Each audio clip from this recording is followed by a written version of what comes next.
सनातन धर्म में व्रत और त्योहारों को विशेष विधि विधान से मनाया जाता है। इन प्रमुख त्योहारों में से एक त्योहार होली का है। तस्वीरों के माध्यम से आप देखकर समझ चुके होंगे कि इस बार होली का पर्व 25 मार्च को मनाया जाएगा। वहीं एक दिन पहले यानी 24 मार्च फाल्गुन मास के शुक्ल पक्ष की पूर्णिमा तिथि की रात्रि में होलिका दहन की जाएगी। होलिका दहन के दिन होलिका की पूजा की जाती है। मान्यता है कि होलिका की पूजा करते समय कुछ सामग्रियों को अर्पित किया जाता है। राजधानी रायपुर के पंडित मनोज शुक्ला ने बताया कि होलिका दहन विशुद्ध रूप से पूजन करके करना चाहिए। भगवान गणेश जी, भगवान नरसिंह का आवाहन पूजन के पश्चात होलिका दहन किया जाता है। होलिका दहन प्राचीन प्रथा परंपरा के अनुसार केवल लकड़ी और कंडे से करना चाहिए। किसी भी प्रकार का कचरा या टायर को इसमें उपयोग नहीं करना चाहिए। होलिका दहन के पहले पूजा कर परिक्रमा करते समय मंत्रोच्चार करना चाहिए ताकि घर में सुख शांति बनी रहे। इसके लिए भगवान नरसिंह जी से प्रार्थना करना चाहिए।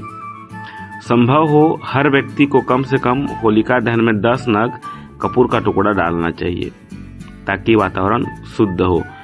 आइए होलिका दहन की प्रथा परंपरा को लेकर पंडित मनोज शुक्ला ने क्या कुछ कहा है, आइए आपको सुनवाते हैं।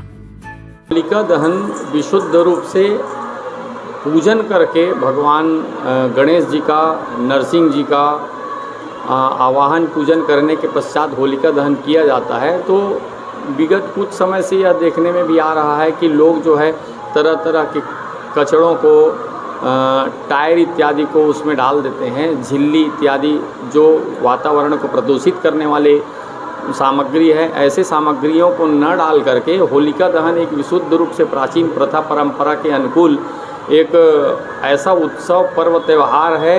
हमारे ऋषि मुनि जो वैज्ञानिक हमारे बड़े बुजुर्ग थे, उन्होंने हर प्रथा परंपरा तीज त्यौहार को एक ऐसा वातावरण में ढाल के रखा कि उसको मनाने से सब जन को लाभ मिले, ऐसा कोई कार्य करें। तो होलिका दहन जो है केवल लकड़ी और कंडे से ही जलाना चाहिए।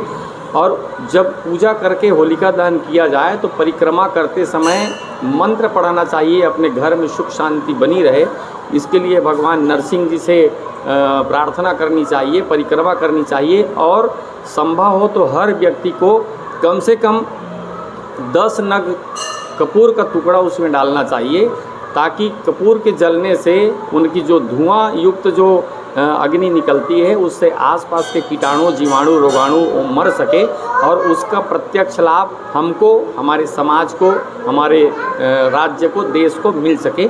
इसलिए प्रयास करना चाहिए कि किसी ऐसे तत्व को, कैसे ऐसे सामग्री को न जलाएं जिससे वातावरण प्रदूषित हो। करते समय हम वहाँ पर कलश रखते हैं, गौरी गणेश का आवाहन करते हैं, उनकी पूजा करते हैं, फिर भगवान नरसिंह की पूजा करते हैं। उसके बाद होलिका दहन करने के लिए जो अपनी अपनी प्रथा परंपरा, जैसे ग्रामीण क्षेत्रों में अभी भी चकमक पत्थर का प्रयोग होता है। हमारे छत्तीसगढ़ की राजधानी रायपुर के प्रतिष्ठित माँ महामाया देवी मंदिर में जो गर्भगृह में भगवती मातेश्वरी के पास जो विगत कई सौ वर्षों से जो अखंड ज्योति प्रज्वलित हो रही है, उसकी अग्नि के माध्यम से पूजा करने के पश्चात ही होलिका दहन किया जाता है। हमारे यहाँ विधि विधान से पूजा होती है।